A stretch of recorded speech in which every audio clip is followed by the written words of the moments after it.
You're listening to Life, the Universe, and Everything Else. Today on the show, Standardized Testing.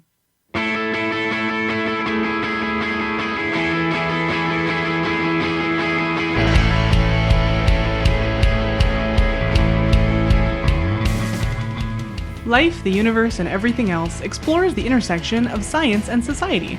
If you have questions or comments about the show, or you'd like to suggest a topic, you can find us on Twitter or Facebook, or send us an email at lueepodcast@winnipegskeptics.com. Show notes and references can be found at lueepodcast.com.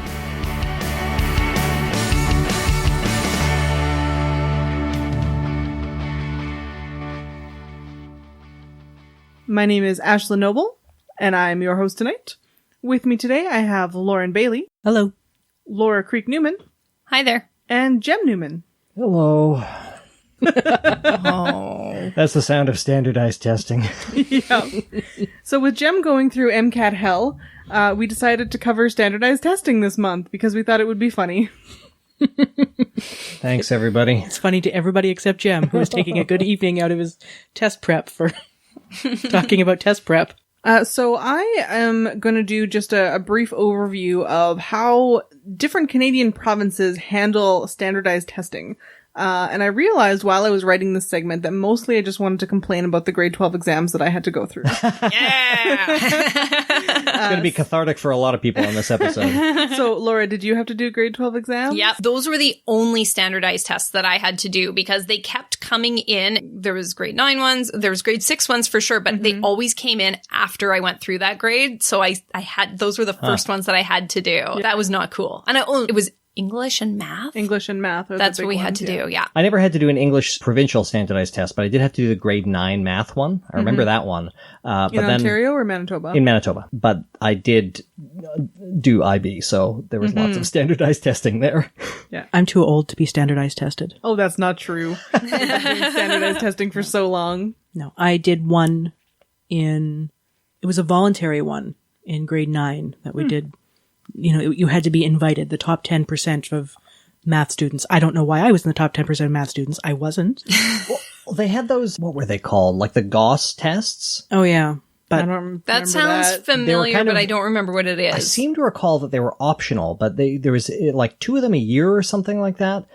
And it was just like a competition, kind of. Yeah, that's what this math one was, I think. I remember this one test when I was probably in grade 4, where it was like a spelling test, but you had to spell all the words in sequence, and the first one you got wrong, that is where your level was fixed.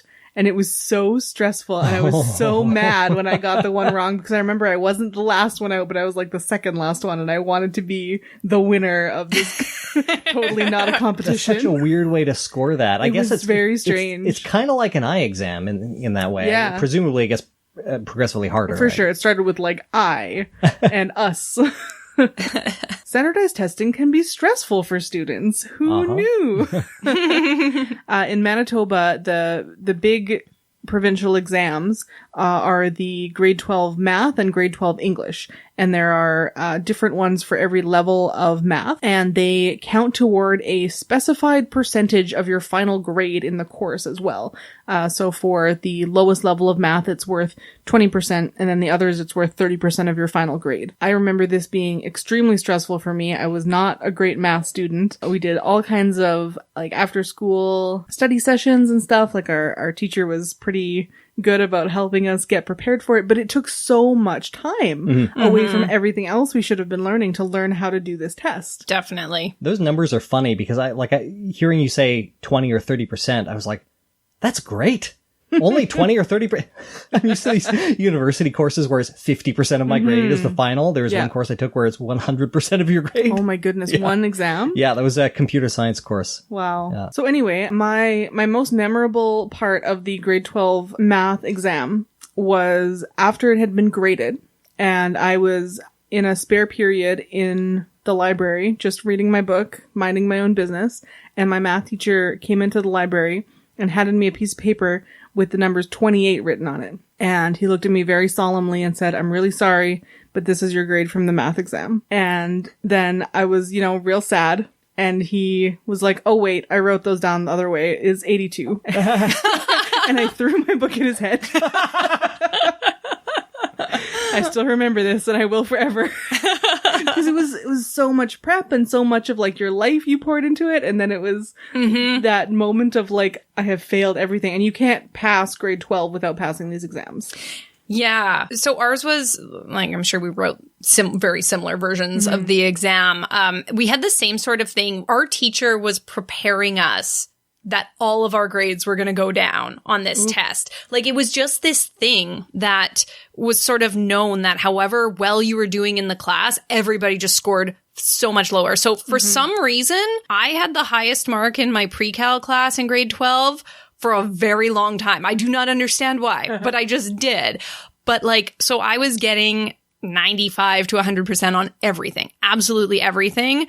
And I got like in the 70s, I think, on this exam. Like the other highest scoring people, I don't think anybody got over an 80 on that exam. Like, maybe I'm misremembering, but it was just a well-known thing that, like, if you were an 80s student, expect to get a 60 on this. If you were a 50s student, oh, there's no hope. Oh, you know, it was a very weird shift, but also just an accepted, you're just going to do worse. Don't worry about it. It's the standardized, like, it was the idea, like, oh, it's a standardized exam. It just is what it is. It'll be fine. Yeah, we were definitely prepared for, like, this is going to be hard and it's going to suck. But I was also in applied math, which is the level below pre-cal for the other Canadians out there. So I was in the I am not going to become a doctor math class. So was that still above what they call consumer math? Yeah, it was consumer math back then. It's no longer called that. Oh, okay. I don't remember. Is it called the kind of math you need to be an effective adult? Because that's what it should be called. Yeah, well, there was some of that in applied math. Like, we had to learn about mortgages and, like, deductions from your paycheck and how to calculate compound interest and stuff. I don't remember any of that stuff. We got like a couple of weeks of that or something, and then just a lot of like sine and cosine. Yeah, I don't remember learning anything about progressive taxation rates. I think technically we learned about compound interest for like one class or something like that, but it's now called essential mathematics. That's a better term for it. They didn't have good terms in Ontario in the 90s. This is what all the good little consumers need. Basic math, general math, advanced math. Basic English, general English, advanced English. What's the difference between basic and general? General was what you call the applied math, and basic was consumer. Well, yeah, like I gather that, but those terms don't seem sufficiently different they're bad terms. to distinguish there. What I'm most curious about is I never wrote the standardized test for English. I assume the mathematics one was all bubble sheets. No. Really? No, okay. It was a lot of like, here's a whole page to answer this question, show all of your work. Yeah, bubble was a sheets couple really of didn't true come in false. until university in my life. Really? I did some bubble sheets in math. I never saw a bubble sheet No, until it was- university. I was shocked when I was like, We might have had some multiple choice, but in terms of an actual bubble sheet, like, no, that was a university thing for me. for sure. We both did French immersion too, Yeah. though, right? So maybe the curriculum and stuff, I mean, and you did IB at a huge school, and that's a little bit different too. So, Not that huge, 1,500 kids or whatever. Jem, my high school had 400. But even the English kids in my school didn't have bubble sheets for anything.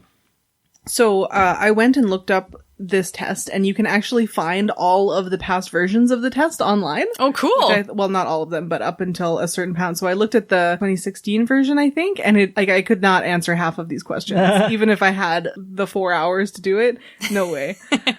So I've lost a lot of that, but you also, there's in the instruction sheet is very different now. It's like, you can use online apps for mortgage calculators and yada yada, like all these tools that we sure didn't have access to. I remember having my graphing calculator inspected to make sure I didn't have any notes hidden in any of the programs. So the English exam, much better than the math exam for certain students. There were two parts to it, the one I did. The first part was like, read this text and answer these questions and analyze it and show that you can, analyze a text and talk about the characters and the motivations and yada, yada, yada.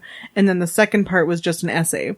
You had... Yeah! You remember That's this now? It's coming right. back? Because you had This to is starting prep to what sound you were familiar, going to actually. write for those things ahead of time. Like, you kind of knew you could you could come up with a few. Is this the one? I don't think you got them in advance. There was something about that. Maybe it was a different exam, but there's something about, I remember we got a little bit of information. We had to go home and prep it, but then like you didn't know exactly how you're going to do it. So or in something. my experience, we got to do a bunch of practice ones, but then the day of the exam, you just got like 3 topics and you picked one and you wrote until you felt like you were done. Yeah, maybe something like that. But that whole thing sounds familiar now. Yeah. So I actually did the grade 12 English exam twice. What?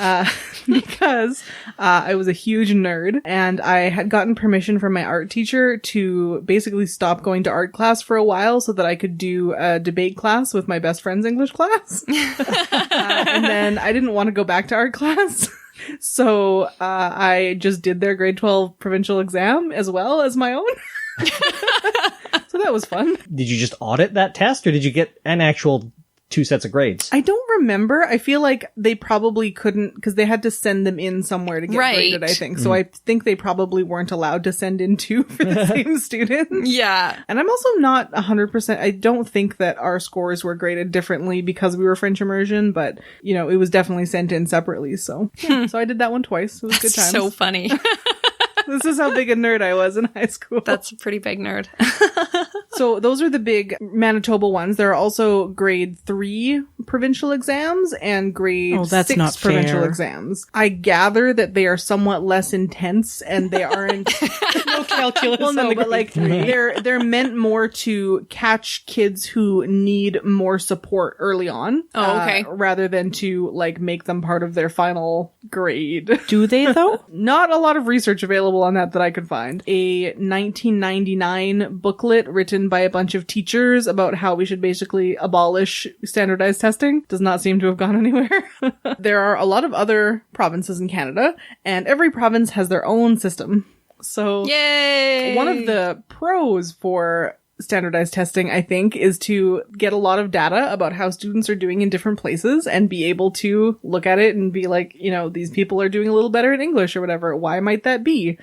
And having all of these different systems seems to kind of fail that criteria of good things. Yeah, it's standardized among schools, but not between provinces. Right, yeah. So Alberta, Northwest Territories, and Nunavut do standardized testing in grades 6 and 9. And then they do the Alberta diploma examinations in grade 12, pretty similar to Manitoba, and the territories tend to take the curricula of whatever province is nearest them. Closest by, yeah. The most horrifying one I found is in Quebec. They're called ministerial examinations taken in grade 10 and 11. The exam mark is worth 50% of your final grade. Mm-hmm. However, the final grade cannot be lower than the ministerial exam mark. So if you get 70% in the course, but you get 80% on the exam, your minimum mark has to be 80%, which I think is wild. Oh, so the exam can only like bump up your mark, basically? Yeah.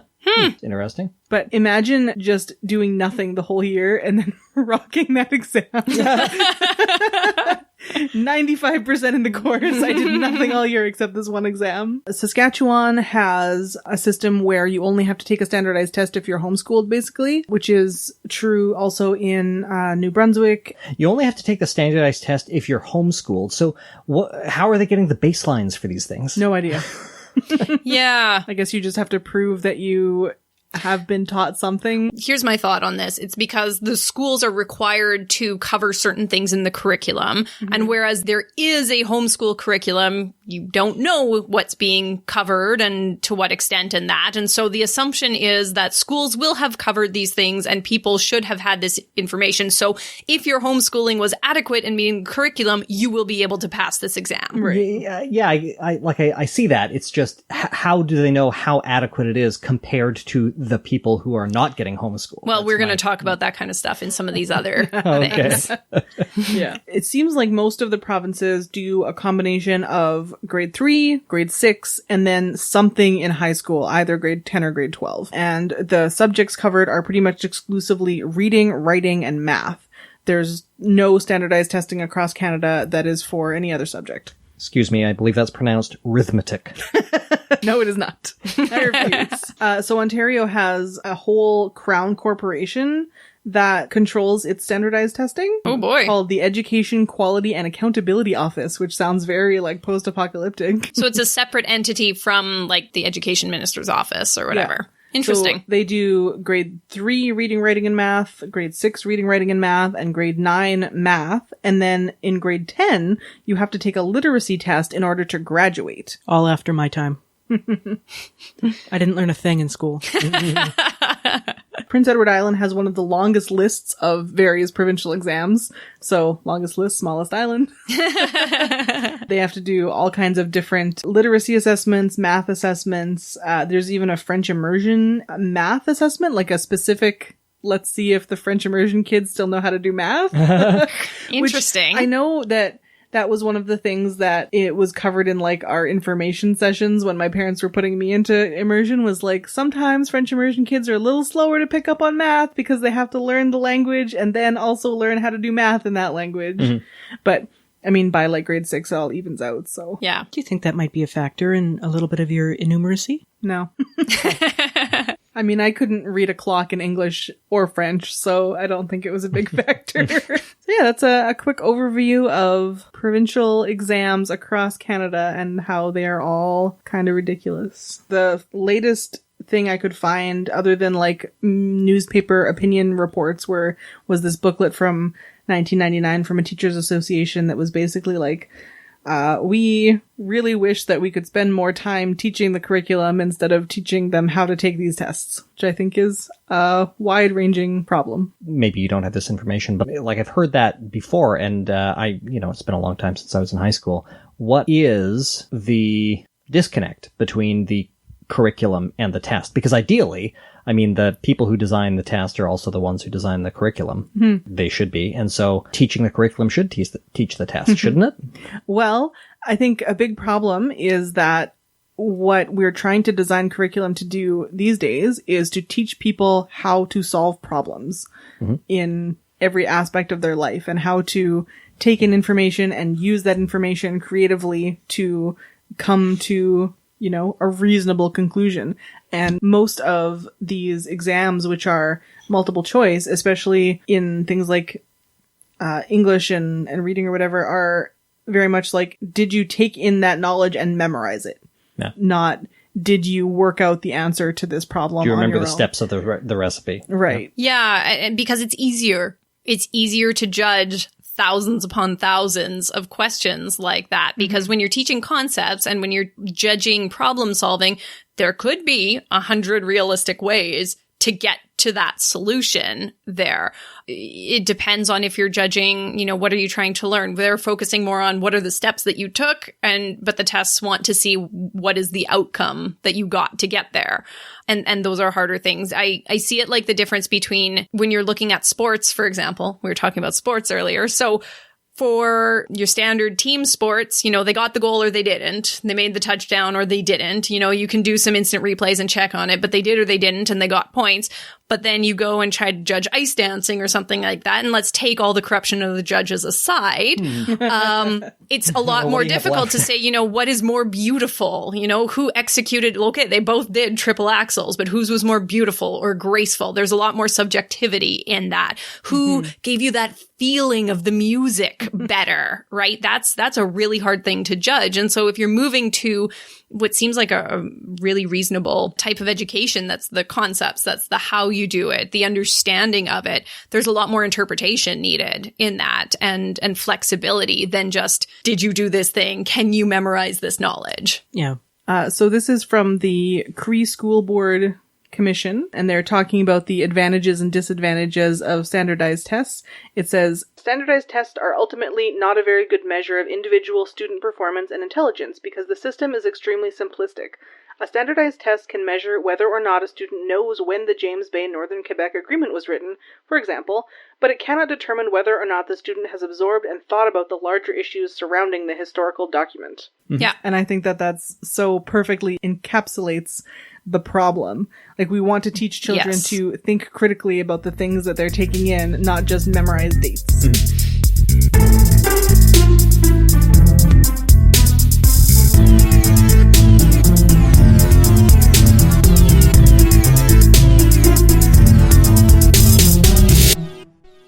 So we're going to talk now about some of the most famous standardized tests in the world, the ACT and the SAT. For our American listeners, chances are that when you think of a standardized test, you think of the SAT. As Ashlyn said, unless you're attending an American university, end of high school standardized tests are not so standard a thing here in Canada. Well, I guess the SAT and the ACT aren't so much as end of high school as entry to university, but years of television have blurred the difference for me. I never did any university level preparation because I knew that my life lay on a different path after high school. Studying for this segment was the first time that I had heard of the ACT. I saw the acronym, but I still don't know what it is. I'm curious to know. I'll let you know. Don't worry. And I was familiar with the concept of the SAT, and not surprisingly, most of the criticisms. The test scores for both are still making my head hurt. I was reading so many tables. I spent like 2 hours on Wikipedia going, what does this table mean? The SAT, formerly either the Scholastic Aptitude Test or the Scholastic's Assessment Test, is a 3-hour test, or 3 hours and 50 minutes if you add on the essay portion. Scores on the SAT range from 400 to 1600, combining test results from 2 800-point sections. There's mathematics and critical reading and writing. So there's some similarity between the provincial tests there. We don't care about anything else. Yep. The ACT, which is an abbreviation of American College Testing, is a direct competitor of the SAT. I see. The ACT test covers 4 academic skill areas: English, mathematics, reading, and science reasoning. It also offers an optional direct writing test. The main 4 ACT test sections are individually scored on a scale of 1 to 36, and a composite score, the rounded whole number average of the 4 sections, is provided. Your Sounds score out fancier than of it 4 is. times 36. The wiki page for the ACT helpfully tells us that the test has seen a gradual increase of test takers each year and, as of 2012, surpassed the SAT in total test takers. The ACT is more popular in the Midwest and southern U.S., and the SAT is more popular on the coasts, for reasons that will make sense very shortly. Since the thought of a program that is standardized across the entire country seems anathema to the values of the United States, how in the heck did everyone agree to 2 overarching tests? The way you expect to get any rich elitist to agree to anything in 1900. Money? Charge the money. Exclusion right. and racism. Yeah. Hey. Oh, eugenics. Up through the end of the 19th century, American universities each had their own entrance examinations, for which students normally had to travel through the university itself to sit. In December 1899, the College Entrance Examination Board, which is now called the College Board, was formed. It was as a non-profit to expand access to higher education. Well, expand access to the scions of wealthy families from outside the upper eastern seaboard of the United States. So, random interjection. Yeah. I read a book in one of my English classes way back when about some guy who invented a pump and his kid. I don't know. Some of you probably recognize this book. I don't remember what the name of it is. But they talk in the beginning, and this was like around 1600, I want to say, how he went to write the entrance exam for a famous college. Maybe it was Oxford. And the entrance exam was just him sitting in a room for like 3 days and literally writing down everything he knew. Awesome. Yeah. And that I sounds believe like that the most was. horrifying thing. I believe that was the way Oxford used to do it. Oh my God. And that years just ago. sounds like the most extreme standardized test ever. Tell us everything. Yeah. In 3 days. I don't know if that's true or if that's apocryphal, but I've Yeah, I don't I've know. also heard that's what Oxford used to do. It stuck with me for this long, just as to what a terrible experience that must have been. It sounds delightful to me, honestly. Oh, like God. it would take forever and you'd miss a bunch of stuff, but it sounds In fun. 3 days, you would only have the time to do like the highlights of your highlights. And that's why we will never see a third In the Name of the Wind book. Yeah. Anyway, coastal elites. So we're all the way back still in December 1899. And at this same time, the College Board started connecting the Ivy League. So we're talking the turn of the 20th century here. Eugenicists, such as Louis Terman, began promoting Binet's IQ test in American schools. By the mid-1920s, these IQ tests, including the Army Alpha test used on recruits in the Great War, led to the College Board developing the Scholastic Aptitude Test. They still own all of the rights to it today. Every time somebody says the Great War, I hear Yoda in my head. War not make one great. If I sound bitter, it's because I am. Not Not about this specifically. No. Just Well, about this specifically. It's not because I'm jealous of those with a post-secondary degree, nor do I have any dislike of the pursuit of knowledge for its own benefit. I really don't. I like to learn. I'm bitter because of the gates and the hurdles set up to keep people from getting an education. We talked about the eugenics nightmare that is the IQ test in episode 110, which is Science and Race. And while we had to sit with some of the problematic stuff of our own in that episode, the fact is that eugenics movement was and continues to be horrible, racist, and classist. And I really appear to have channeled Jem for that last paragraph. Okay, College Board still owns all the rights. And while they are a not-for-profit company, the SAT is not free to take. Going from the College Board's home webpage, I had to click 3 deeper levels of the site to find the basic fee structure. Taking the test itself will cost you $49.50 or $64.50 if your test is to include the essay portion. These are all in USD, by the way. That fee doesn't include any specific subject tests, of which there are 20, and your college application, like the program that you're entering, may ask you to take 1 or more of those, depending. And those are $26 to register and either $22 or $26 per test. There are additional mandatory fees if you are not located in the United States. In Canada, you need to add on another $43 as a region fee. There are fees for phone registration, specific fees for test centers in certain cities, fees to change the type of test you are doing, fees for being on a wait list, fees to get your scores by phone, fees to have your scores verified by hand. These fees all range between $15 and $55 on top of your base charge. Yikes. And then there's the pre-testing. Besides the College Board, several for-profit companies have formed to prepare test takers for their most scary day ever with a number 2 pencil. Sounds familiar. There are yep. None of them are written like 90s shock jocks, though. Yeah. Well, hopefully not. I haven't read any. But these are for children. There are pre-testing courses, and pre-testing tutoring, and pre-testing books, and pre-tests, and pre-pre-tests. And they all cost money. And most of these companies will tell you at length why their program is the only one that will give you any headway into the quagmire that is the SAT. This pre-testing tutoring is a $2 billion a year. Doesn't surprise me. No. So speaking of the quagmire, how scary is the SAT? Up until 2016, if you weren't from the upper crust, it could have been pretty scary, even without the price tag. Thanks to its eugenics beginning, the verbal SAT has a continued cultural bias. A famous, but long-dead example of this bias in the SAT was the oarsman regatta analogy question. I only know what a regatta is because I know your dad. The object of the question was, they used to have these analogy questions where you had to say X is to Y as Z is to A. That kind of thing. The object of the question was to find the pair of terms that had the relationship most similar to the relationship between runner and marathon. Correct answer was oarsman and regatta. These analogy questions were scrapped entirely in 2005. I remember looking at some of them because of pop culture. Yeah.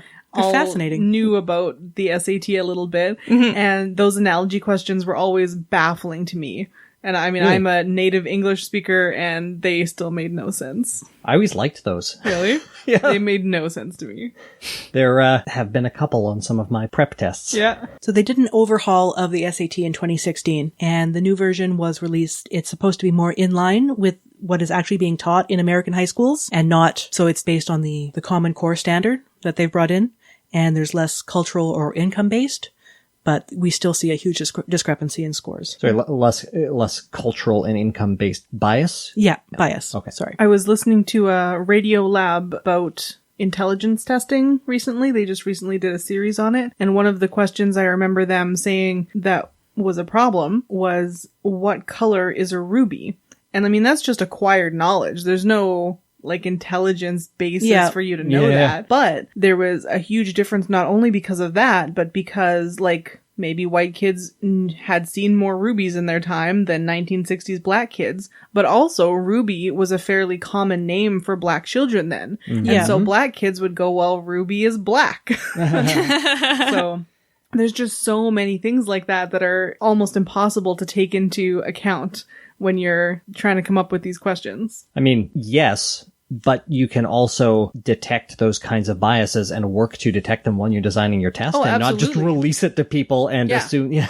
And I mean, it's gone through so many revisions, these things, but there's still, I'm sure, things that haven't been worked out because it's so hard. Well, with these, I mean, the bias was baked in as part of the... Yeah. For sure. It was intentionally in there. Yeah. We're assuming no malice. However, this whole thing was written specifically for malice. Silly us.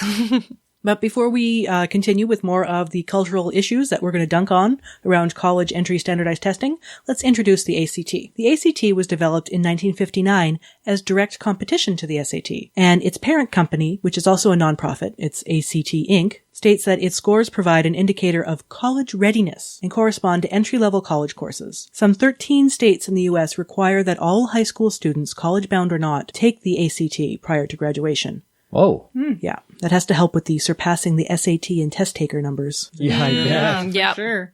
Yeah. There are 13 where it's required and 6 where it's optional. And I'm sure that there was no ACT lobbyists who were involved in this legislation. Oh, of course not. No, never. I went looking for the ACT fees, the same as I did for the SAT ones, and on its website, the registration for the 2019 ACT tests are now closed, and so is any access to their fee structure, especially since I was not creating a login to give them my information.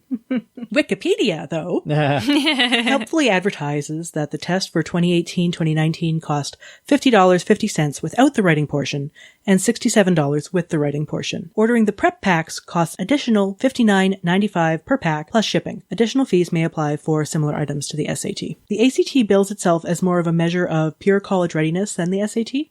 However, rich, white, cis male students are still the standard for the test. According to the National Center for Public Policy and Higher Education, 60%, remember that number, 60% of first-year college students require some remedial classes in either English or mathematics, even after taking either of standardized aptitude tests. 60% of the ones who have taken this test and passed still require remedial work in either English or math. That's actually a question that I had. Are these tests like pass, fail, or are they simply used as part of the selection criteria along with your grades when determining college entry? It depends on the college. Right. Okay. I thought it was all the latter. It was just like, Yeah, like the Number idea cutoffs. that you could actually pass or fail these kinds of tests is kind of foreign to me just because of the waters in which I'm currently swimming. Instead of measuring scholastic readiness, both the SAT and the ACT measure the financial stability and race, class, and gender of the test taker.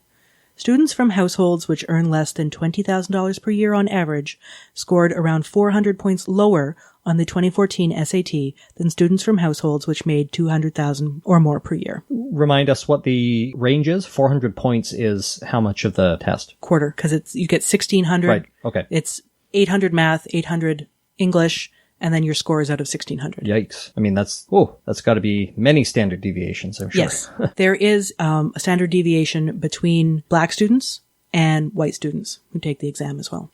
The National Center for Fair and Open Testing says the tests are highly coachable, advantaging students who can afford to spend $800 or more on test preparation classes. yeah, highly coachable is not a pro to your test. Yeah, and that's like No. with you saying you spent half the semester learning Exactly. how to take the test as Yeah. opposed to actually learning how to do math. Yep. And that's so unfortunate. Yeah, and it just begs the question more so, what exactly is your test measuring here? Because right now it sounds like it's just a circle. Yeah. Really. You're studying for the test so you can get the marks, so then, but then you need the marks so you get to study for the test. Yeah, and you get all the... But where does any of it come from? Or what good is any of it? As you say, if more than half of the students still aren't at college level. Yeah. And is it really the material that you need for college anyway? Mm-hmm. And if it's so coachable and so hard to pass based on your high school education, then it's obviously not testing what's in the curriculum. Yeah. Again, this is very familiar territory. Speaking as somebody who's paying a lot of money right now for an MCAT prep course, having taken a lot of the prerequisite courses myself, but also finding the coaching on test-taking strategies rather than just science content to be very helpful. And these advantages, these $800 or more on test prep classes, those also come on top of sociological advantages, like these kids would have better schools, more dedicated teachers, smaller Parental class time. sizes, yeah, all that sort of stuff. So we can't figure in that amount of like how much more that kind of a dollar amount would be. Of course. Besides money and culture, race and gender also play parts in who scores well on these tests. A reason for this could be a psychological phenomenon called stereotype threat. Stereotype threat happens when an individual who identifies themselves within a subgroup of people is taking a test and comes across a stereotype, usually of American origin, regarding that subgroup. This, coupled with, regular test anxiety, oh crap, I'm going to do really bad on this test, I just prepare for my marks to go down, as Laura was talking about earlier, and this will usually cause a low test performance for that individual or group affected. So if you see a question on the test saying there are more boys in this math class than there are girls, and you're a feminine presenting person in a math class, that might contribute to the bias against you in the test. This happens because the individual is under increased pressure to overcome the stereotype threat and prove it wrong. This form of stereotype can be translated into a form of gender or race bias. It's found in numerous standardized tests spanning throughout the years they have existed. So being under increased pressure to prove the stereotype wrong will drive your scores down because you're like panicking more? Yeah, a little bit. The idea? Okay. Yeah, there's a fair amount of psychological research on stereotype threat. And like a lot of psychological research, there's criticisms, strengths, and weaknesses, but generally speaking, the idea is that if you are reminded of a negative stereotype about yourself, you are more likely to exhibit that stereotype under pressure shortly thereafter. So, is it one of the ones we're going to have to revisit in our psychological failure to replicate show? It may be. Like there have been negative replications of stereotype studies as well. So, like a lot of psychology, it is under dispute. Well, and you have to look at the whole body of the evidence. Yes. Yeah. Surveys are fun. Okay, and additionally, one set of studies has reported differential item functioning.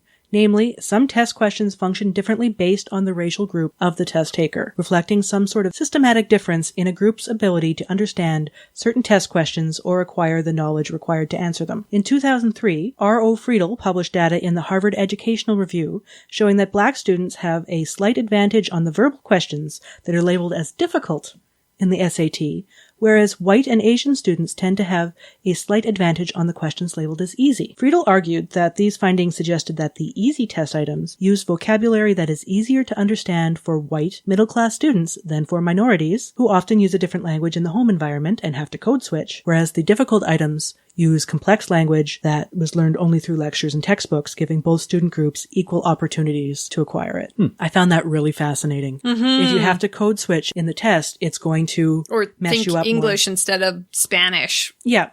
It's going to mess you up more. That is interesting. I couldn't find that study not behind a paywall, but I really want to read it. There's also some interesting psychological research with regard to performance under stress in test environments and this is also studied in sports, where somebody who generally performs at a high level tends to perform better under moderate stress, like an athlete performing in front of a crowd. Yeah. Whereas somebody who does not perform as well performs worse under stress. So what you'll see then is a widening gap in test scores. And I can see that play out every time that I have to type in a meeting room with other people in it. I forget what the keyboard is. I mean, that's pretty flip, but I can see that happen in my day-to-day life. If I have to do editing on the fly with other people talking to me, I can't do it. Oh, and I've got one more kick in the teeth about the SAT and the ACT. A lawsuit filed in 2013 charged that both companies sell students personal identifiable and information for a profit of at least 33 cents per test taker. Yeah, sounds about right. Yeah. What can universities do? What can universities do to take care of their well-known standardized testing problems? Ooh, I know. We go back to the format where you have to write down everything you know.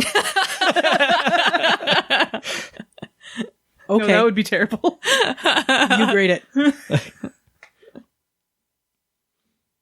So we have that 60% remedial requirement rate for people entering universities in the States. I saw that number a couple of places, and it still just blows my mind. 60% of people need some sort of help. And that's just the number that they've identified. There might be some other kids out there struggling. And so it's obvious that these tests aren't doing what they're supposed to do. They're not preparing you for college level work or university level work. Or if they're not, like as entry tests, you'd think that their purpose would be to screen out people who are not prepared. Like, right. I don't know if a test can prepare you, but they're obviously not doing that. Yeah. They're obviously, their outcomes are not matching what the universities are deeming required. They're screening out people who can't afford to do all the hoops, to jump through all the hoops to get to the test. But that doesn't mean that those aren't the smart kids.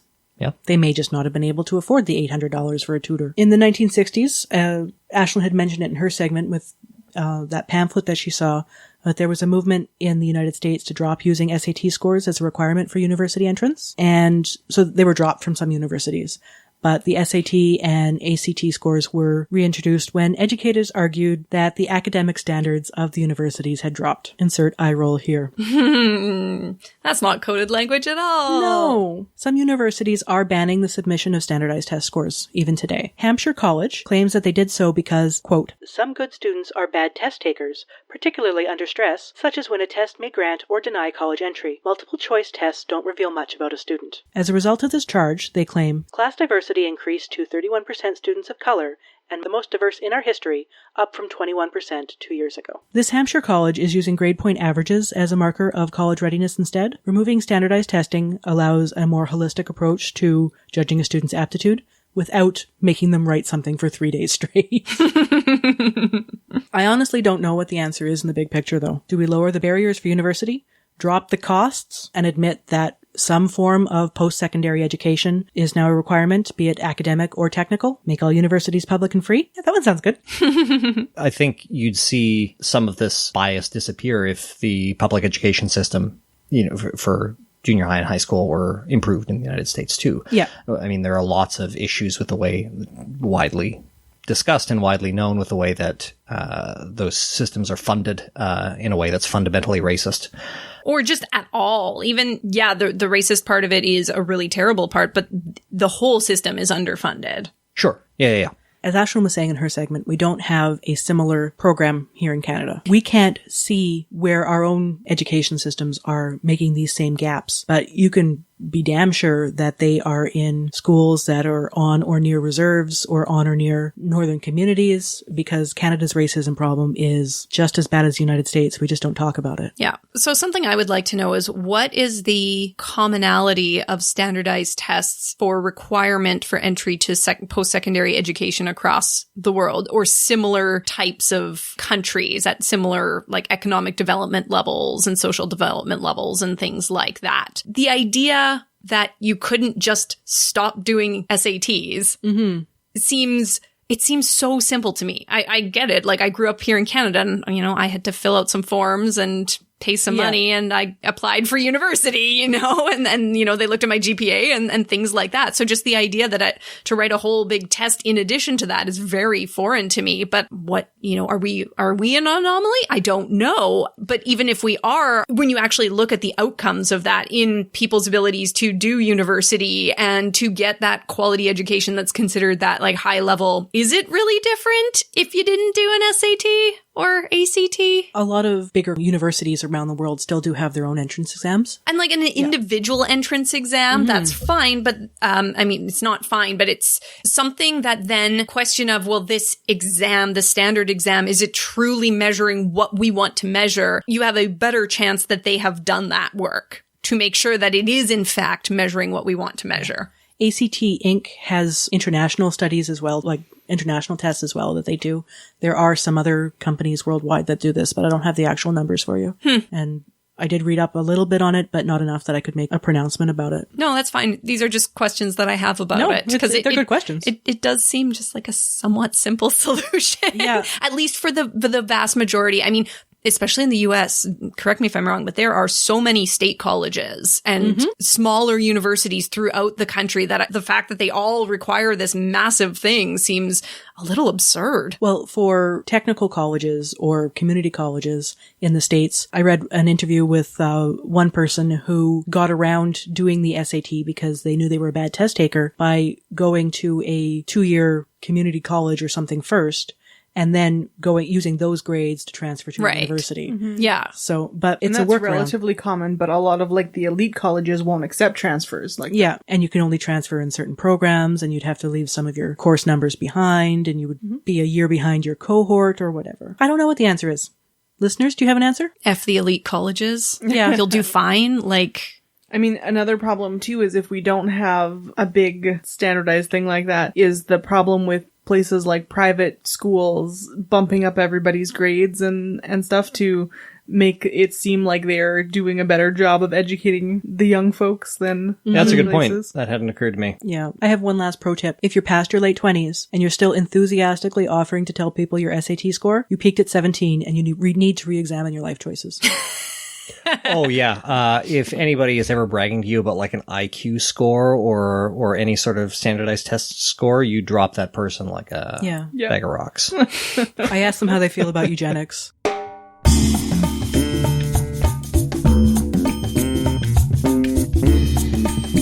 So as we have alluded to and downright said many times, Jem is currently preparing for the MCAT, an enormous standardized test that lets you get into med school and cut people open. How's that going for you, Jem? boy. So I'm writing the MCAT at the end of August. And so I'm currently studying. Let's get down to brass tacks, I guess. What is the MCAT? Does anyone know what the MCAT stands for? Medical kittens. Went off the rails a little sooner than I expected. It's been a long day. Ashlyn? I can't imagine what the C stands for, actually. Remember, this is an American test. Americans don't attend Competency? university. Medical college aptitude test or It's the assessment test? Medical College Admission Test. It's administered by the AAMC, the Association of American Medical Colleges, sometimes incorrectly referred to as the American Association of Medical Colleges. Who cares? The MCAT is required for admission to medical schools throughout the United States, and most medical schools in Canada also require the MCAT, although an increasing number of them are weighting it less for admission purposes or only looking at your score on one of the 4 sections. The MCAT is a big test. It actually got bigger in 2015. So most of the segment it might be new to even some people who have taken the MCAT, because in 2015 the scoring changed fundamentally and the test got longer. So currently, the test has a total time of writing, including a couple short breaks, of 7.5 hours. Ooh.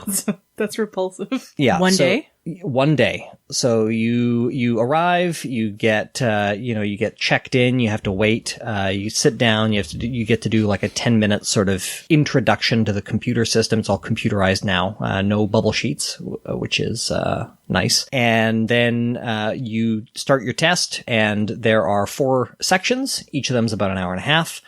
You get 2 10-minute breaks, and then in between, so you get a 10-minute break in between the first and second section, then you get a half-hour break in between the second and third section, and then you get another 10-minute break in between the last 2 sections. Do you get a decent chair? Oh, I can't imagine. That would suck so hard, and I'm sure they don't allow you to bring your own.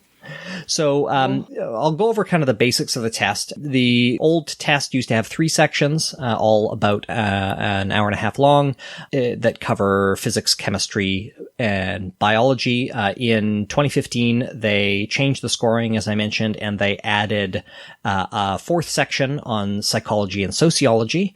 And they also removed the writing sample, so it is now entirely multiple choice. 4 multiple choice answers for each question. You don't also get any penalty for guessing. I've only come to think of it, those Gauss math tests were the only tests I've ever written where you got a penalty for guessing wrong. Okay, I think that is that same test that I took. Yeah. But the MCAT does not penalize you for that. What do you mean it doesn't penalize you? So Like there you are don't get negative points yes. for it? So Okay. there are some tests like this Gauss test that we talked about earlier, the optional math test we took in high school, where a correct answer is worth a point. An empty answer is worth 0, but an incorrect answer is worth a negative point. Okay. And so the MCAT does not work that way. Because heaven forbid people try.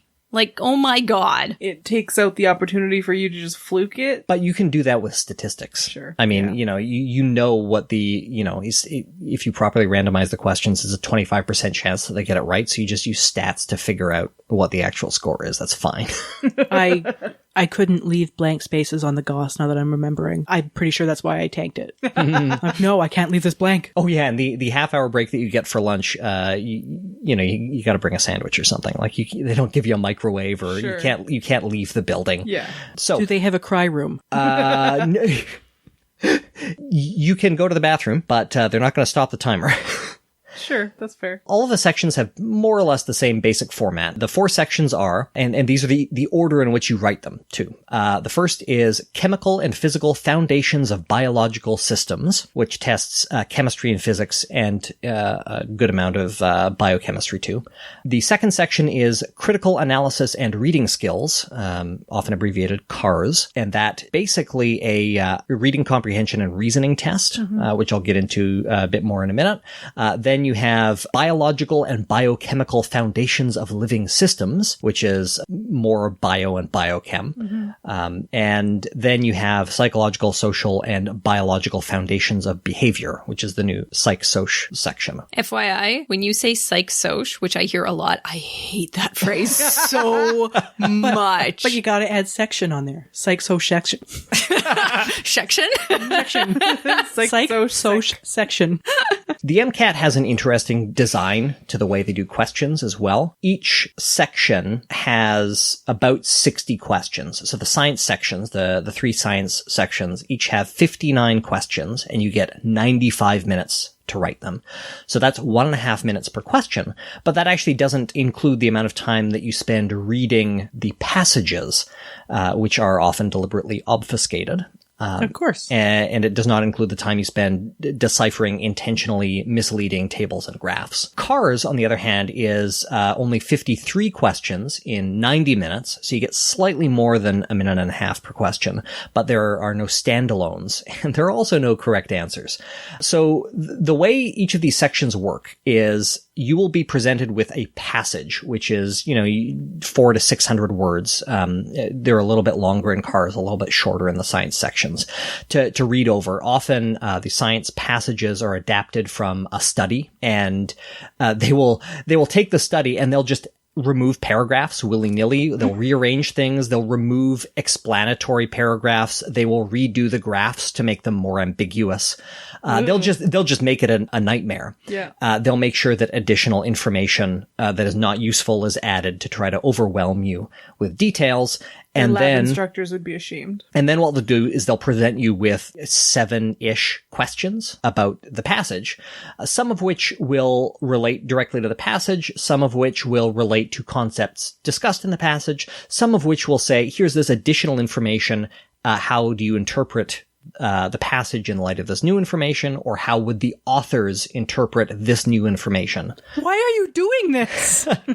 And then you get 4 multiple choice answers. The multiple choice answers will often include which of the following is false, or they will include 3 statements, and then you have to say, 1 and 3 are correct, or 1, 2, and 3 are correct, or only 2 is correct. It's designed to be terrible. Mm-hmm. And then about 80% of the questions are passage based, and then about 20% of the questions are just standalone scientific knowledge. And the CARS section, by contrast, will give you a passage, usually slightly longer, that can be about anything. My prep tests have included passages about the writing of The Secret Garden. They've included passages about why it should be legal, and in fact, why it is moral to allow people to sell their children.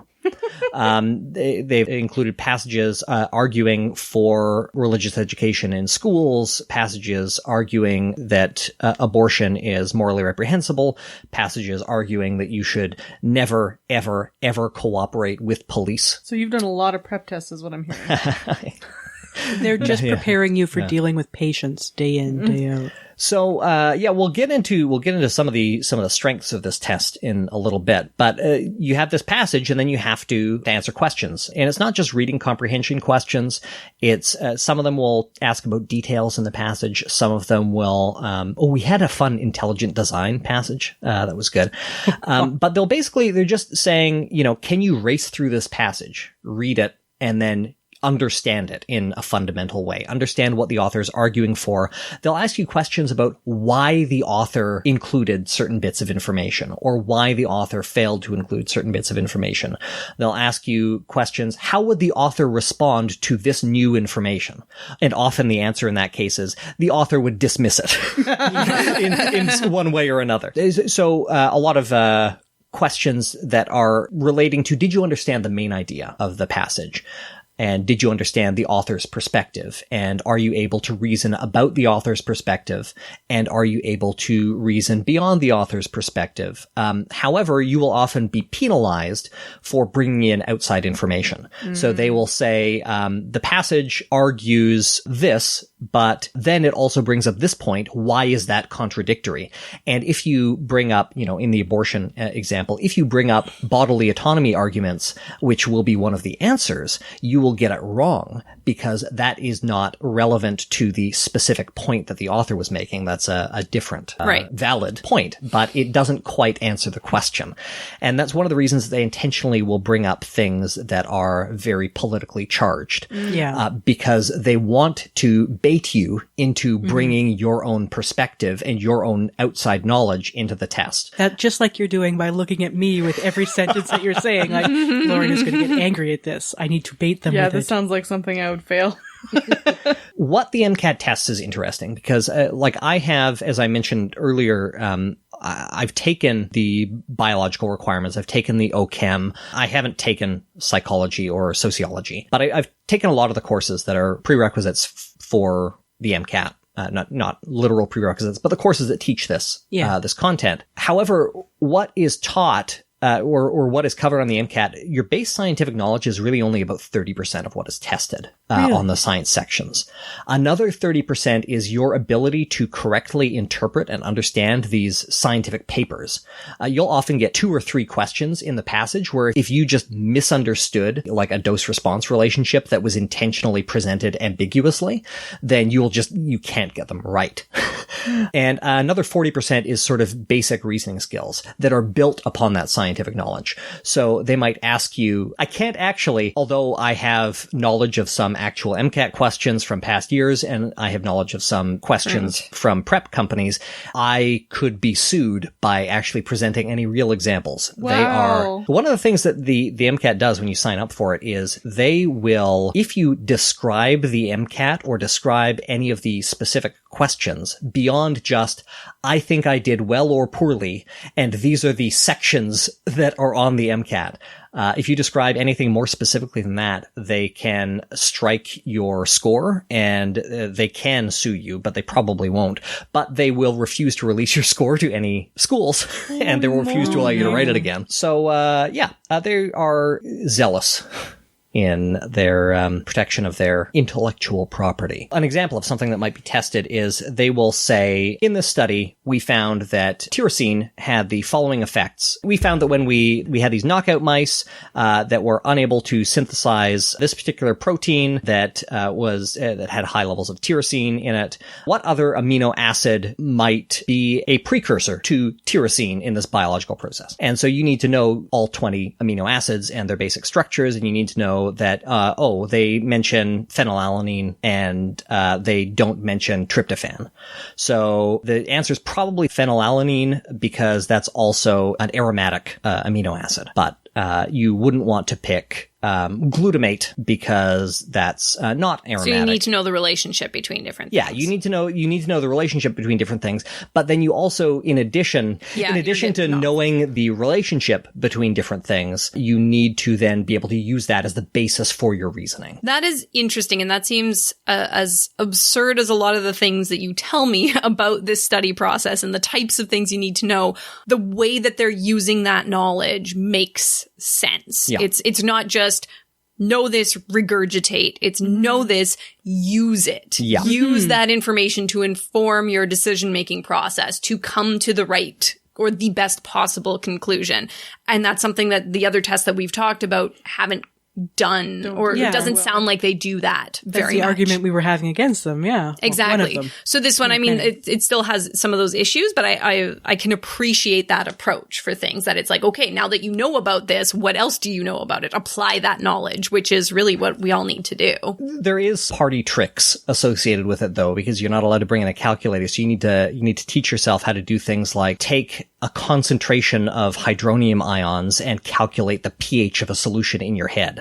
So I can now do negative logs in my head to like 2 significant figures pretty accurately. Gross. And then there's something that it's like, well, we have calculators for this reason. Right, so why do I have to do this? So, same reason I had to use a slide rule for the first part of trigonometry in high school. Right. As I mentioned, they take these passages and adapt them to make them harder to understand, but they will also add ambiguity in other ways. There are often cases where they will, among the answer choices, there are no answers that are really correct, and you will be expected to pick the answer that is as close to correct as possible. I hate it. It's, I know, those are very annoying. This happens especially in cars, but it also happens in the science passages, like especially in biology. They'll say, you have a patient who's presenting this way, and they have recently been doing this, and we tested, and there's a high level of this hormone. What is the most likely state of this biological system? And they'll give you a bunch of answers, and you'll be able to say, this is wrong, these two are possible. They won't give you like this hormone is higher, but they'll give you like this hormone and this other hormone is higher. And you can say, well, that's part of this pathway, which is probably upregulated by this thing. So I'd get, there's probably like a 70% chance they've got a high measurement here, but they also might end up being low in sodium too. So that's also possible, but it's a little less likely. So I'm going to pick this other one. Ooh, and I mean, that is kind of what you got to do in medicine. Yeah, and that's the thing. Like getting prospective doctors prepared for ambiguity in that way is really helpful.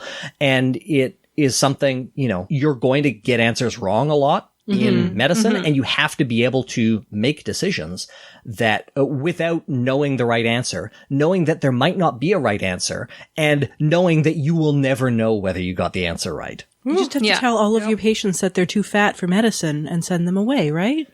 So, and there's also a bunch of questions that you have no reason to know the answer to because they won't actually be scored. They'll throw in additional questions into the test and not score them. They will score them, but they won't use them as part of your score because they're like, oh, we're not sure if we're going to use these in future tests, so we want to see how people do on them. Oh. And then there's also the way that's scored, which I'll get into in a sec. So, let's do that now. So scores, even though it's computerized and they could know your score instantly, scores are released about a month after you write. It's unlikely, I don't know for sure how many tests are active at any given time, but it's unlikely that other people around you in the test-taking center are going to be writing the same test as you. Really? Okay. So they have hundreds of different... I don't know how many. There's definitely many. Yeah, it's proprietary information. Yeah, I doubt hundreds, but probably in the tens at any given time. So I know there are some tests that as you answer questions, it will give you a question that is more harder difficult or easier based on whether you got it right. No, there are questions later in your medical career that work like that. I believe the licensing exams in some places are structured that way. The MCAT is not. Okay. It's just, you sit down and you have a fixed test in front of you. However, some people will get easier tests and some people will get harder tests, and the way that the test is scored takes that into account. If you have this question that few people get it right, that question will be worth less to get right. But if you have a question that a lot of people get right, that question will be worth more in your grade. Okay. For current and old tests, you never see your raw score. You never get a percentage. You never know, I got this many right and this many wrong. You get a scaled score. The way it used to work is you would get a score from 1 to 15 on each of the sections, which gives you a total score between 3 and 45. These are whole numbers, no fractions, no rounding of any kind. The new test works kind of the same way, but they changed what all the numbers are. In the new test, for each section, you get a score between 118 and 132 with a median of 125. Now, when you add the 4 sections together, that gives you a total score between 472 and 528. With a median of 500. So, but I would like to take the MCAT just so I can say I got 472 on the MCAT, and like 80% Nobody of knows. people are not going to know what that means. It's going to sound really impressive. So by definition, 500 is the average median score. So that means that the average person who writes an MCAT will score 500. But the average person on the street, if you made them write an MCAT, they would probably score significantly lower. Yeah, 472. Trying to interpret, because as we alluded to earlier, there's no pass-fail. Trying to interpret a score is hard. So the 50th percentile is 500. So, you want to score better than 500 for sure. But what's a good score? What's a score that's going to get you into a med school?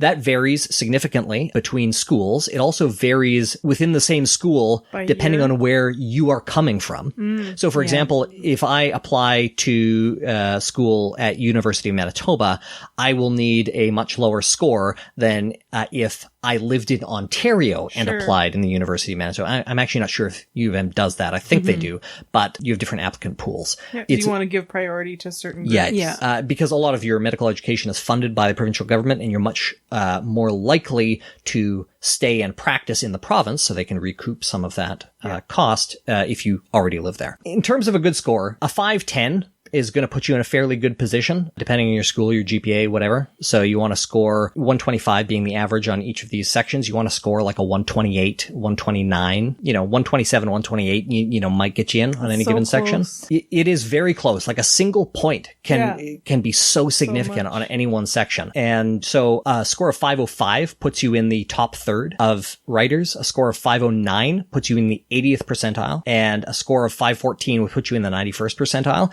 Interestingly, even though the scores hypothetically go up to 528, scoring 523 puts you in the 100th percentile. Jesus. Because nobody gets full marks on every section. Yeah, so. That's wild. And this test costs $325 US to write. You can write it 3 times in a year, 4 times in any 2 consecutive years, and no more than 7 times in your lifetime. Yeah. So that's the MCAT. It does test some useful things. It's horrifying in essentially every way that a test can be horrifying without it, being administered by that teacher from the 5th Harry Potter book that, made Umbridge. Yeah, Umbridge. But yeah, it's hell. Do you think it is something that is going to go by the wayside, or do you think it's a useful thing for universities to use? I think it has value. I think that it suffers from many, though not all, of the problems that we've discussed with standardized testing already on this episode. But I do think that it tests some really useful things, and it tests some more useful things, like in the sociology section, there's lots of test questions about bias and about systematic racism and sociological stuff that I'm glad is being covered. Mm-hmm. Some of the psychology that they test on the MCAT is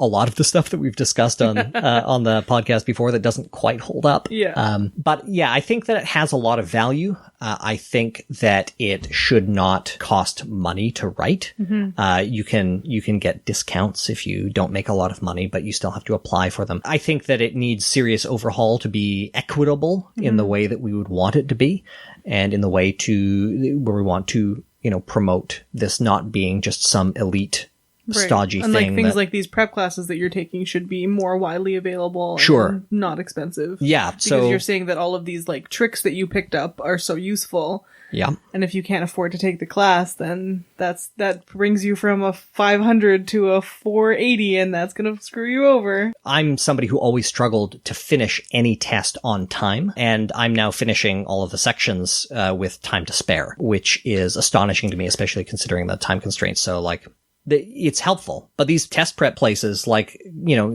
Kaplan, Prep 101, Exam Crackers, all these places they'll charge you between like $1,500 and $2,500 for, like a 6 to 10 week course. Yeah. That's very expensive. That's wild. Mm-hmm. Yeah. What I'm getting from a lot of this is that teaching the study skills and the study strategies are things that students are lacking. And it's only these private, specific test-focused things that are actually teaching that. Now, sometimes they're just teaching, you just need to know this material, drill it into you, and they tutor it. But in some cases, like the MCAT, they're actually teaching you useful information that obviously people are not getting either through their public schooling or private schooling, whatever, their regular education, or even in their post-secondary education, because people applying to med school have at least some degree of post-secondary education, and they're not getting these things. So that is, it just sounds like the bigger issue is that we're not learning what we need to learn, or we're not learning how to apply all that knowledge that we've been given over the years. So that's a really interesting question, I think.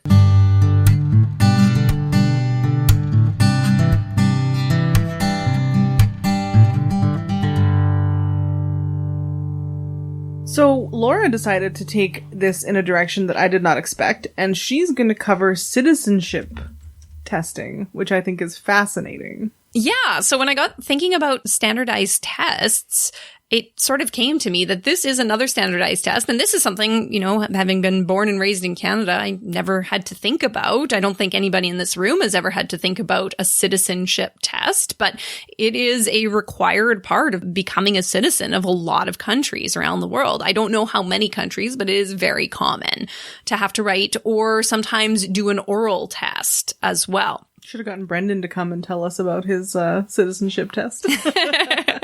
Yeah. So it is pretty common. A lot of countries will do sort of a knowledge portion of the test. And that's what I'm going to talk about mostly. So they'll do that as well as a language proficiency test. And that makes up part of your, after you've submitted all the documents and your application and all of that, it's the results of those that lets them say yay or nay, you get to become a citizen. Mm-hmm. Now, for the most part, people have to have lived in a certain country for a certain number of years before they become eligible to write it. So in Canada, it's generally about 5 years that you've had to live here. And so we're talking about people who would hopefully have a reasonable understanding of the society in which they live. Like I mentioned, it varies from country to country. A lot of the tests are somewhere between 10 and 20 questions long, and they give you somewhere between half an hour and an hour to write it. So as much as it's a big part of gaining your citizenship, it's actually not a huge test. You know, when we think of 7.5 hours. Before I started looking into this, I had a feeling that it was going to be a much bigger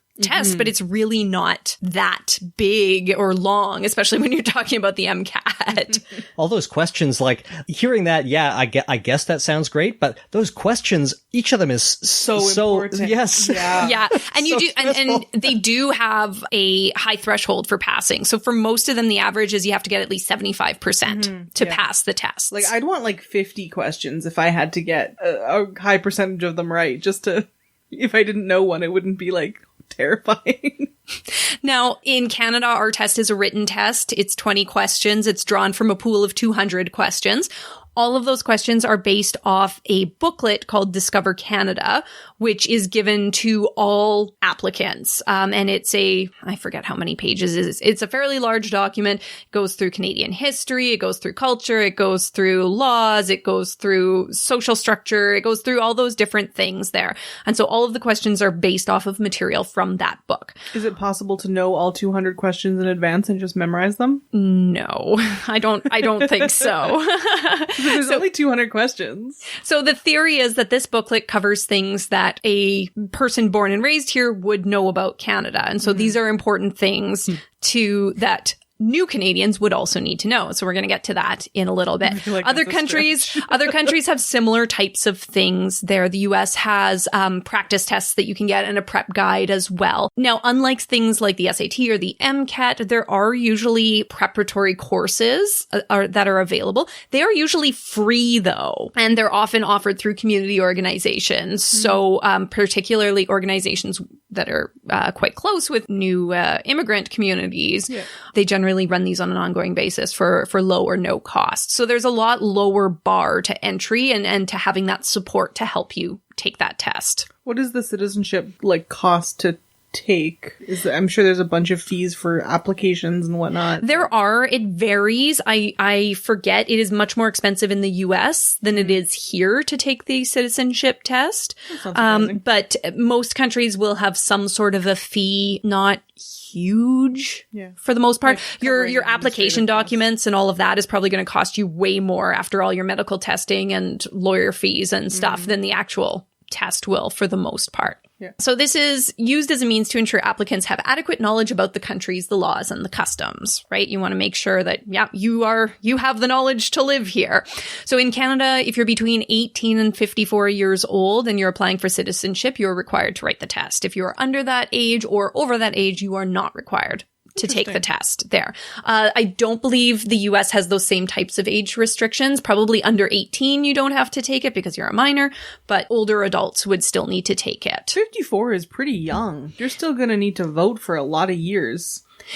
It is. My guess is part of that is that new Canadians over the age of 54 are likely coming in the family programs and are likely to not have lived here as long and are less likely to have English or French as a working language and a lot of those types of things. Whereas, especially as a lot of similar type nations are seeking out those working age economic class people to enter the workforce. Exactly. We're not expecting, grandma and grandpa to come and work here. And so it's part of that program. So I'm guessing there's a factor. And also too, if you're that much older when you arrive, you have had that much less time to absorb Canadian culture and history and things like that. So even if you've been living here your entire life, but you haven't been a citizen and you decide to become a citizen, you have to take that test, which is, I believe, similar to what Brendan went through.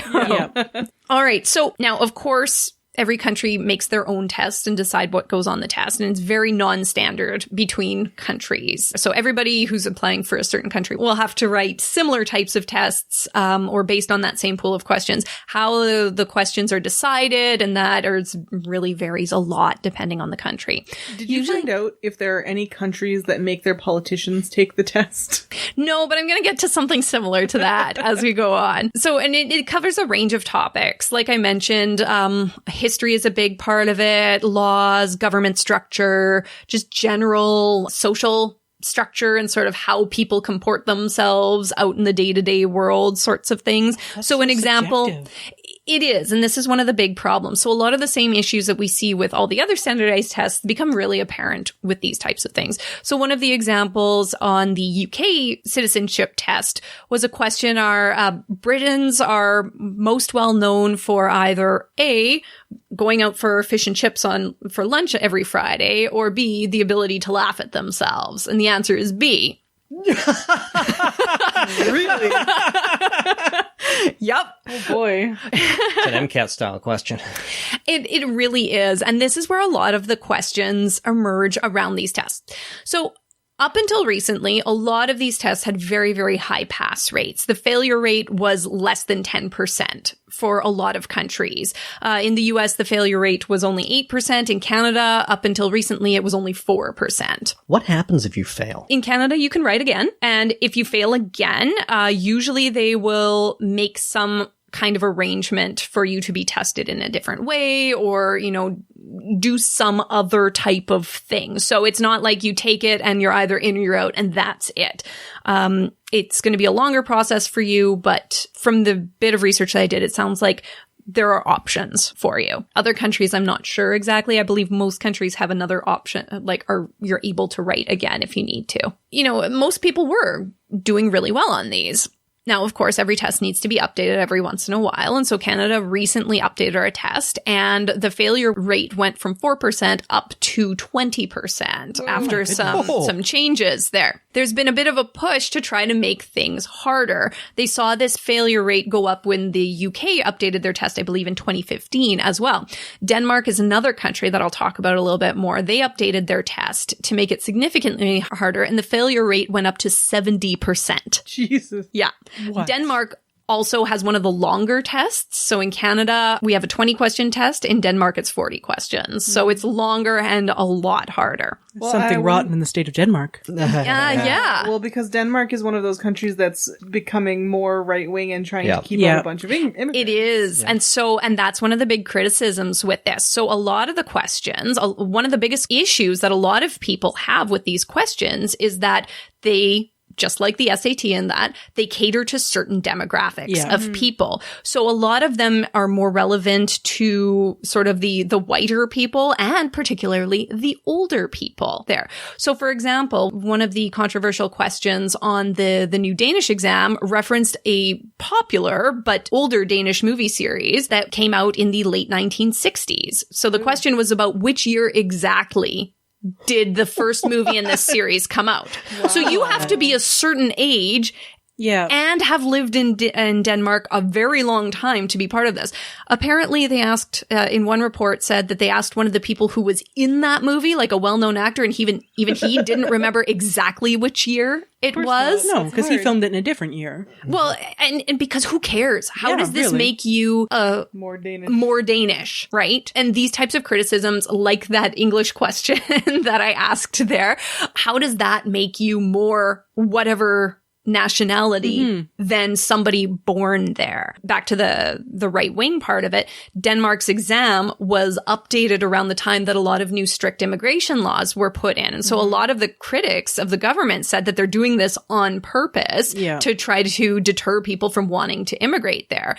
And while the government did not say no, some of the government officials did come out in defense of the exam and said, well, citizenship should be earned. So take that for what you will. How many of those politicians earned their citizenship? Exactly, right?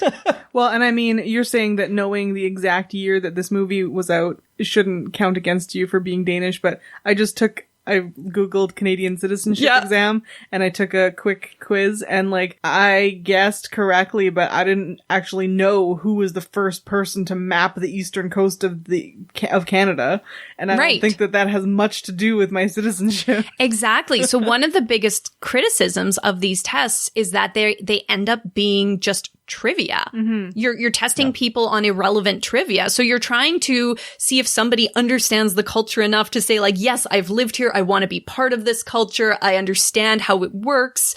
But you're testing them on things that ultimately don't matter to the culture. I'd love to see questions that are like, how would you find out where your nearest polling station is?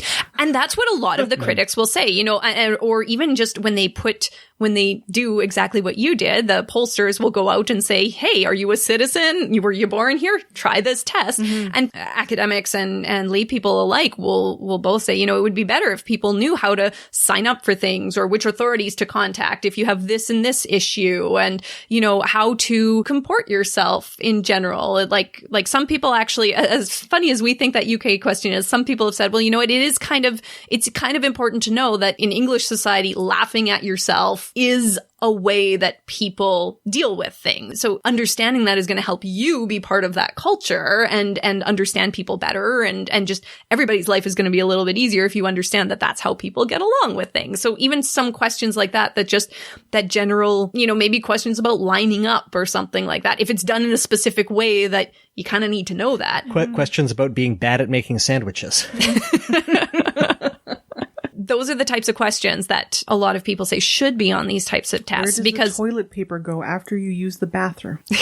Yeah. Important to me. Those are important things that people need to know about actually living in a place. And like you said, you know, maybe we learned this stuff in school. Maybe we didn't. Most of us don't know anymore. Some polls, you know, on Canada Day, there's usually a headline that says, you know, most of Canadians wouldn't pass the citizenship test. And so this year, the poll that came out said that 90% would fail because the average score for natural born citizens was only about 50%, and you need 75% to pass. 90%. I mean, this is a poll of people that they called, the street, you know, so it's like, I think it's somewhat representative, but it's still not huge, but still. More of them might pass if they gave the pamphlet a glance first. Right.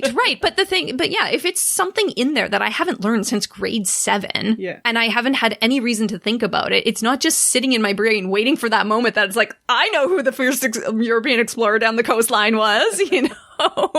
It's not a functional part of daily Canadian life. Yeah. So then that's the question. And some researchers have actually looked at this. What are we even testing with these things?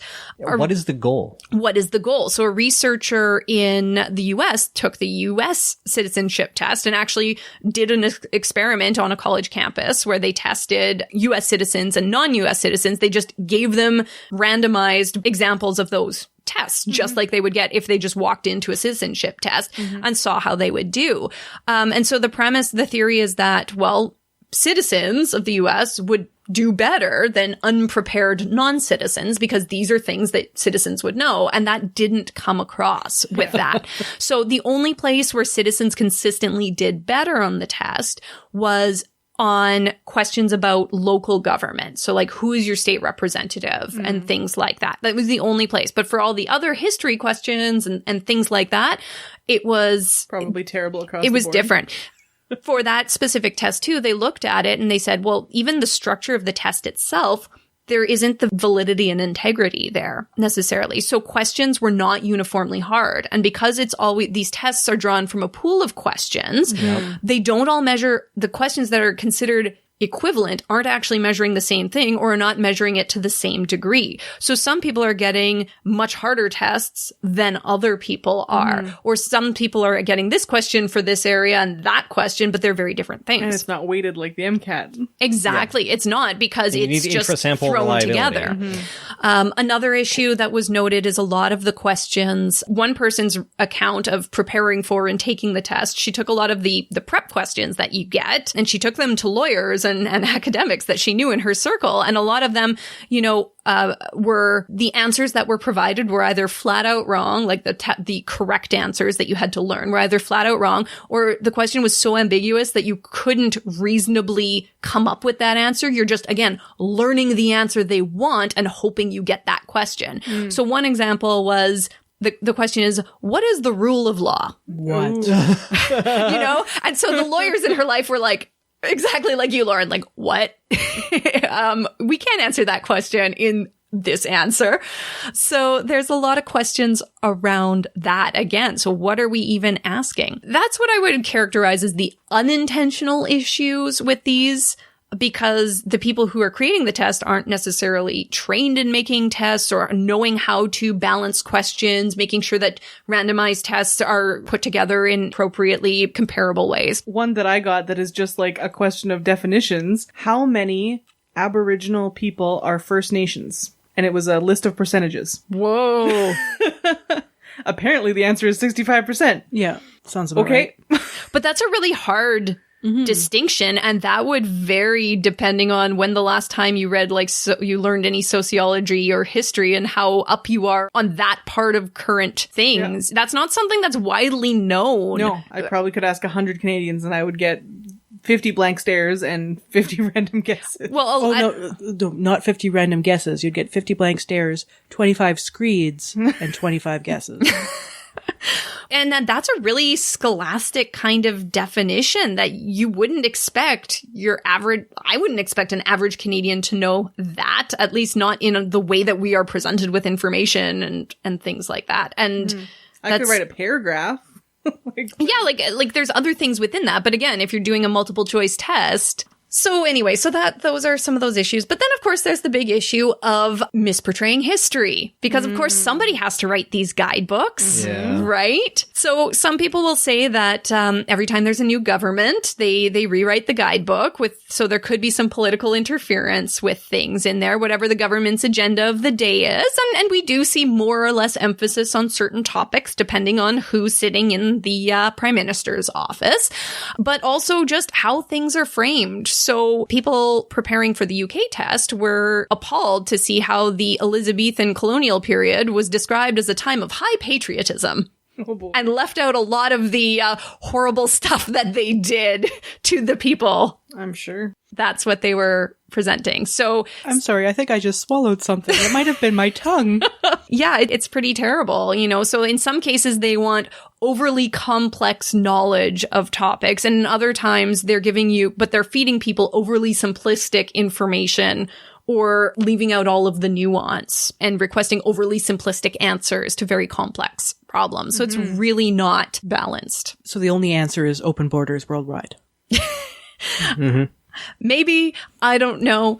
But for something that is so significant in people's lives, these tests are really questionable. They seem sort of arbitrary. They might not be reliable and valid to the extent that we would expect from these types of things.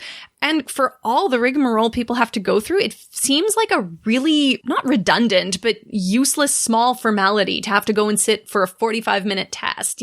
If you've already put in all the effort to get all your documents in and all of that time and effort, how is 20 questions really going to make the difference of whether you're a citizen or not? If you've lived here long enough and you've put in all that effort and you want to be here, I think you deserve to be here. I'm only here because I got born here. I didn't have to do anything to do it. So if you put in all that effort, you get it.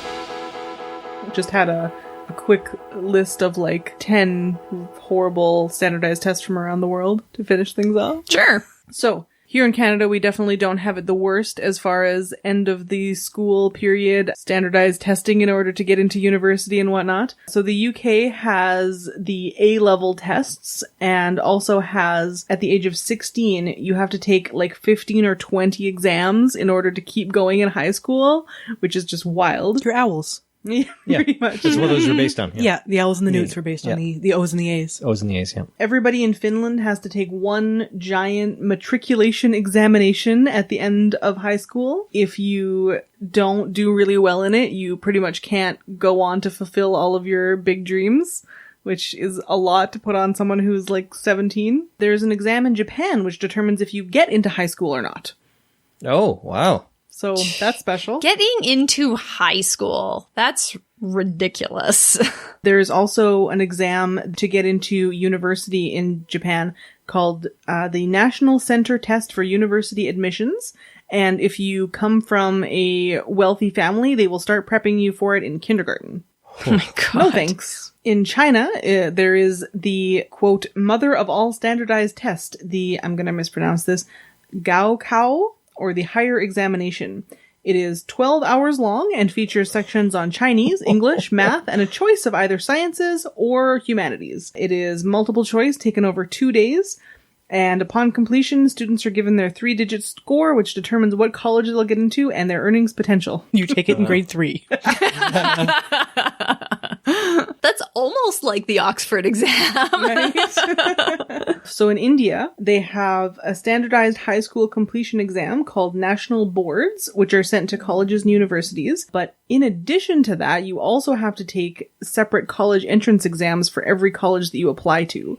So you can end up taking dozens of them before you actually go to college. And that's one of the challenges with non-standardized tests, right? Like, They have a quote here from a mother, Jaya Samadar, says, "The score of the child has become a status symbol. If we go to a party these days, everybody asks me, 'How is your child doing?' No one asks about my health. The question is, what is your child's academic status?" So we don't have it the worst. Well, thanks for joining me, everyone. thank you. Before we go, I just wanted to let our listeners know that our good friend Ian James, who does all of the music for Life, the Universe, and everything else, has a new single out called Fangs of Winter. It's available on SoundCloud, and we'll put a link in the show notes. Check it out. What are we talking about next month, Ashlyn? We're going to go old school, and we're going to do more conspiracy theories. There's always more out there, and it's fun to talk about them. Nice. Sounds fun. All right, we'll see you then. Have Good a night, good night. everyone. Good night. Night.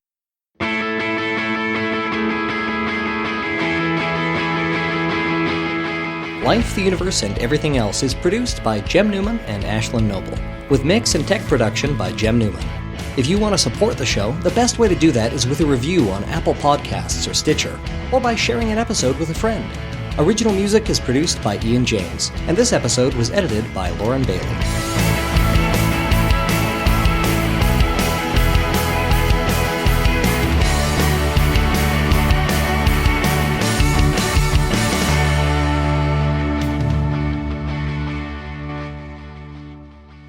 Life. Don't talk to me about life. Also, I always have this weird anxiety when I'm introducing you all that I'm going to forget someone's name. It's so funny. Sorry, Jem, you had something else you were going to say there? Oh, sorry, that was probably just a tick that you saw with me okay. suppressing the urge to say never trust a corporation. I thought he was just going to say, oh, you know, capitalism is bad. Yeah. I didn't say it until I was asked. We all saw you thinking it, honey. This whole segment is capitalism is bad, and we're just making more little worker drones. Every episode of our show is capitalism is bad, okay? It is. There's our Time thesis for statement. rebranding. Yeah, no kidding.